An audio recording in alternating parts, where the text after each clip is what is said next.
Bonjour, je suis Seb Adaoust du blog transmettez.com. Pour ceux qui bossent et qui n'ont pas le temps d'aller lire les articles sur le blog, je vous fais un fichier audio. Aujourd'hui, je vais vous parler d'un proverbe, d'une citation qui est très très puissante, qui est incroyable. La voici. Si tu es capable d'écrire précisément ton problème, tu as déjà fait 50% du chemin. Cette citation est un mélange des grands principes de la vie et de communication non violente aussi, et je vais développer pourquoi dans l'article que j'ai mis en ligne sur transmettez.com. Je vais faire une longue introduction pour vous donner un exemple concret de l'intérêt de penser le plus précisément possible ce que nous voulons vivre. Si tu es capable d'écrire précisément ton problème, tu as fait 50% du chemin. Cette citation souligne l'importance de la clarification et de la mise en mots de nos objectifs, désirs et problèmes pour mieux les comprendre, les visualiser et tenter de les résoudre. En écrivant de manière précise ce que nous voulons, nous pouvons mieux comprendre nos désirs et nos motivations et mettre en place les actions nécessaires pour les réaliser. Cette citation est d'une grande pertinence pour notre vie quotidienne. Je la classe dans les grands principes de la vie car elle aide énormément les personnes qui viennent échanger avec moi et elle aide à faire la différence dans le fait de visualiser ce que ces personnes veulent vivre et les outils possiblement utilisables pour les aider à mieux comprendre la cause des causes de leurs problèmes et à trouver des solutions efficaces et rapides, immédiatement applicables. Alors voilà un exemple dans la vraie vie. Prenons un cas concret pour valider le fait que faire une demande imprécise divise par 100 la possibilité d'obtenir ce que nous souhaitons. La femme dit à son mari « Tu ne m'aimes pas ». Que peut-il lui répondre en dehors du jeu de qui a tort, qui a raison? Donc le jeu de qui a tort, qui a raison, c'est le mari qui dit « Mais oui, je t'aime ». Et la femme qui dit « Non, tu ne m'aimes pas ». Mais le mari « Mais oui, je t'aime ». Et la femme qui dit « Mais non, tu ne m'aimes pas ». Etc., etc. Ce petit jeu peut durer des années. Voilà une autre manière de parler pour multiplier par 100 les possibilités d'obtenir ce que nous souhaitons. En communication non violente, nous allons essayer de dire. Alors je dis bien essayer parce que modifier ses habitudes mentales, ça peut prendre un petit moment. Mais quand on s'aperçoit que ça fonctionne mieux, on a tendance après à automatiser ce mode de pensée. Vous allez voir, c'est intéressant. La femme dit à son mari « J'aimerais passer plus de temps privilégié avec toi pour remplir nos besoins de connexion et d'intimité à tous les deux. Es-tu d'accord pour cela ?» Voilà une manière de dire les choses. Et dites-moi dans les commentaires si cette manière de s'exprimer en communication non violente ou en communication bienveillante obtient de meilleurs résultats chez vous. Car pour moi, cela a tout changé en mieux, bien évidemment. La difficulté est de formuler le plus précisément possible ce que nous souhaitons obtenir ou remplir comme besoin dans le cas de cette femme qui voit peu son mari. Elle lui fait une double demande claire sur ses besoins de passer du temps avec lui pour construire leur relation de manière durable. Je vais vous la redire parce que la phrase, elle est très belle. La femme dit à son mari « J'aimerais passer plus de moments privilégiés avec toi pour remplir nos besoins de connexion et d'intimité à tous les deux. Es-tu d'accord de faire cela ?» Elle propose, elle n'impose rien et elle dit exactement ce qu'elle souhaite obtenir pour passer des moments privilégiés et remplir ses besoins de connexion et d'intimité à tous les deux. Je me suis un peu perdu. La difficulté est de formuler le plus précisément possible ce que nous souhaitons obtenir ou remplir comme besoin dans le cas de cette femme qui voit peu son mari et elle lui fait une double demande claire sur ses besoins de passer du temps avec lui pour construire leur relation de manière durable. Liste des 5 besoins. Je vous donne un exemple de besoins qu'on retrouve fréquemment chez les couples. Donc, liste des 5 besoins dans un couple. On a le besoin de connexion émotionnelle. Voilà. Donc, l'exemple, c'est j'ai besoin de me sentir connecté à toi émotionnellement, de partager mes pensées, mes sentiments et de recevoir de l'empathie et de la compréhension de ta part. Le besoin de respect. J'ai besoin de me sentir respecté par toi et que tu écoutes mes opinions et que tu me traites avec bienveillance et que tu respectes mes limites et mes choix. Le besoin d'intimité. J'ai besoin de temps seul avec toi, de moments de tendresse et de câlins et de moments de complicité pour renforcer notre relation. Le besoin de soutien. J'ai besoin de sentir que tu es là pour moi lorsque j'ai besoin de soutien, que tu es prêt à m'écouter et à me donner des conseils si nécessaire. Le besoin de liberté. J'ai besoin de temps et d'espace pour moi-même, pour poursuivre mes propres intérêts et mes passions et pour avoir des moments de partage et d'échange avec d'autres personnes. En utilisant cette approche, vous pouvez éviter les malentendus, les conflits inutiles et les sentiments de frustration et de colère. Et vous pouvez plutôt travailler en collaboration avec les autres pour trouver des solutions qui répondent aux besoins de tous. En somme, la communication non violente, CNV ou bienveillante, est un outil très puissant pour améliorer nos relations personnelles et professionnelles. Voilà quelques possibilités de réflexion. Je continue l'article sur cette merveilleuse citation.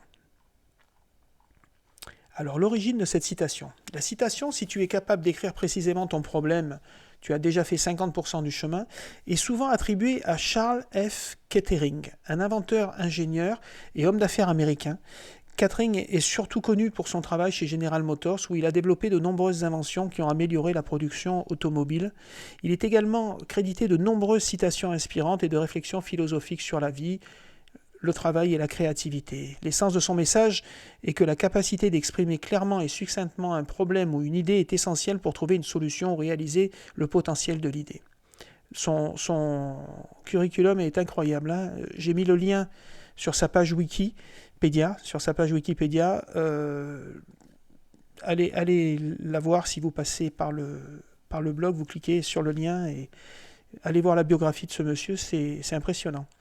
L'idée selon laquelle la clarté de la formulation d'un problème ou d'une idée est un élément essentiel pour les résoudre ou les développer a été exprimée par de nombreuses personnes tout au long de l'histoire. Par exemple, le philosophe et mathématicien français René Descartes a affirmé dans ses méditations métaphysiques que la clarté et la distinction sont essentielles pour atteindre la vérité. De même, le célèbre physicien Albert Einstein a déclaré « Si vous ne pouvez pas l'expliquer simplement, c'est que vous ne le comprenez pas assez bien ». Le scientifique britannique Sir Isaac Newton a également souligné l'importance de la clarté dans la résolution des problèmes. Dans une lettre écrite en 1675, il a déclaré « Si j'ai vu plus loin, c'est en me tenant sur les épaules des géants ». En somme, l'idée selon laquelle la clarté de la formulation est un élément essentiel pour résoudre les problèmes et développer les idées a été reconnue par de nombreuses personnes tout au long de l'histoire. Les mécanismes psychologiques. Voici les 5 points clés sur les mécanismes psychologiques derrière la citation « Si tu es capable d'écrire précisément ton problème, tu as déjà fait 50% du chemin ». La clarification du problème est essentielle pour comprendre sa nature et ses causes. La mise en mots de nos problèmes peut nous aider à prendre du recul et à réfléchir objectivement. La clarification et la mise en mots peuvent nous aider à mieux gérer nos émotions et nos comportements. L'essai et l'erreur font partie du processus de résolution des problèmes. Même si la clarification et la mise en mots de nos problèmes peuvent nous aider à mieux comprendre la situation, il est souvent nécessaire d'essayer différentes solutions et de les ajuster au fur et à mesure. En effet, il peut être difficile de trouver la solution parfaite dès le premier essai, mais en essayant et en faisant des erreurs, nous pouvons apprendre de nos erreurs et trouver des solutions plus adaptées. Par conséquent, il est important d'accepter que l'essai et l'erreur font partie du processus de résolution de problèmes et de continuer à chercher des solutions jusqu'à ce que nous trouvions celle qui convient le mieux. Ces mécanismes psychologiques peuvent nous aider à trouver des solutions plus efficaces et plus durables. Exemple inspirant.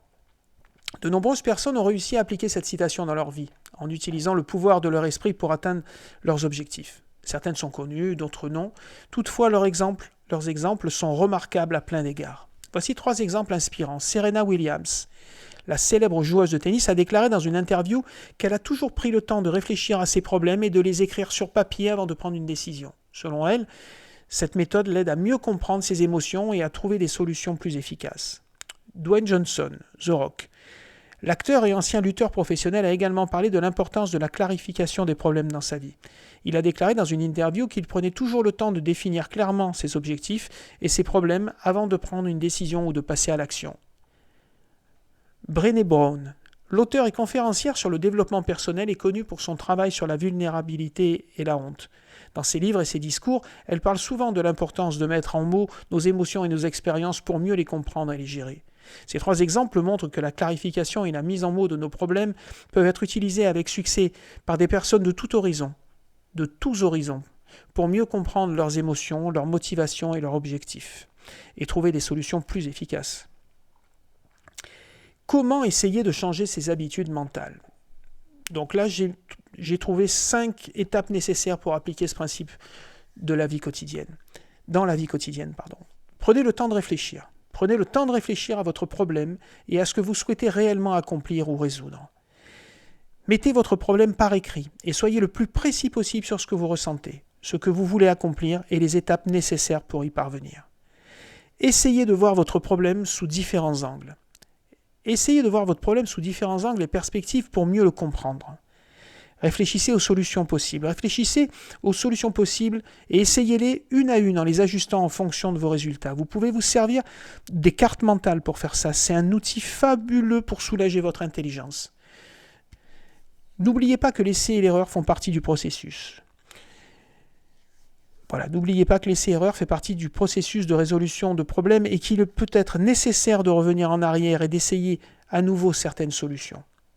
En suivant ces étapes, vous pourrez mieux comprendre vos problèmes et trouver des solutions plus efficaces pour les résoudre. Conclusion. En conclusion, la citation « Si tu es capable d'écrire précisément ton problème, tu as déjà fait 50% du chemin » est un principe important de résolution de problèmes qui peut être appliqué dans de nombreux domaines de la vie. En clarifiant nos problèmes et en les mettant par écrit, nous pouvons mieux comprendre nos émotions et nos motivations et trouver des solutions plus efficaces pour les résoudre. Les exemples inspirants de célébrités qui ont appliqué ce principe montrent que cette méthode peut être utilisée avec succès par des personnes de tous horizons pour mieux comprendre leurs problèmes et leurs objectifs et trouver des solutions plus efficaces. En suivant les étapes nécessaires pour appliquer ce principe, nous pouvons améliorer notre capacité à résoudre les problèmes et à réaliser nos objectifs de manière plus efficace et plus rapide. En somme, la mise en mots précise de nos problèmes est un outil puissant pour améliorer notre compréhension de nous-mêmes et des autres et pour nous aider à atteindre nos objectifs personnels et professionnels. Merci de m'avoir écouté jusqu'à la fin. Si ce que je vous dis vous aide à développer votre intelligence, transmettez ces informations aux gens que vous aimez. Vous pouvez mettre un pouce en l'air pour mieux positionner les grands principes de la vie sur les réseaux. Ma citation préférée, le changement viendra d'essayer de faire le choix de la connaissance pour devenir le monde que nous voulons voir. Merci les amis, et à bientôt, c'était Seb Adaoust du blog transmettez.com.